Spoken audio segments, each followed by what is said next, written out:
ଏଇଥିପାଇଁ ଆଜ୍ଞା ଖାଉଛୁ ପାଣି ଅସୁବିଧା କାରଣରୁ ଯେଉଁ ସରକାର ଯେଉଁ ଯୋଜନା ଆମ ପାଇଁ କରୁଛନ୍ତି କିନ୍ତୁ ପାଇପ୍ ପୋତୁଛନ୍ତି ସବୁକିଛି ହେଉଛି ସବୁ ଥିବା କାରଣରୁ କିନ୍ତୁ ପାଣିର ସୁବିଧା କୌଣସି ନାହିଁ।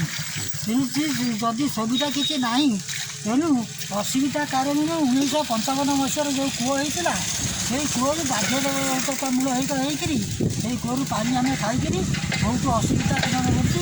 ସେ ପାଣିର ଯେଉଁ ପାଣିଟା ଆମେ ଖାଉଛୁ ସେଠି ସେ ଜଳବାୟୁ ଦୂଷିତ ହେଇଯିବା କାରଣରୁ ତେଣୁ ଆମେ ଝାଡ଼ା ବାନ୍ତି ଅଧିକାଂଶ ଲୋକ ତାଙ୍କର ଏଠି ହେଉଛନ୍ତି। ତେଣୁ ଡାକ୍ତରଖାନାର ସୁବିଧା ନଥିବାରୁ ଆମେ ମଧୁବନ ଯାଇକରି ଏ ପାଣି 10 ଥର ଖାଇଲା ପରେ ମଧୁବନ ଯାଇକି ଆମେ ଟ୍ରିଟମେଣ୍ଟ ମଧ୍ୟ ହେଉଛୁ।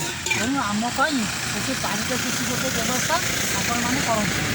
ଯଦି ନ କରିବେ ତାହେଲେ ଆମେ ନିଜେ ନିଜ ବାଡ଼ିରେ ଆମେ କୂଅ ଚଉକା ଖୋଳିକରି ତେଣୁ ଆମେ ପାଣି ନିର୍ବାହ କରିବୁ। ଆଉ କ'ଣ କରିବୁ? ଆମର ଆଉ ଉପାୟ କ'ଣ ଅଛି?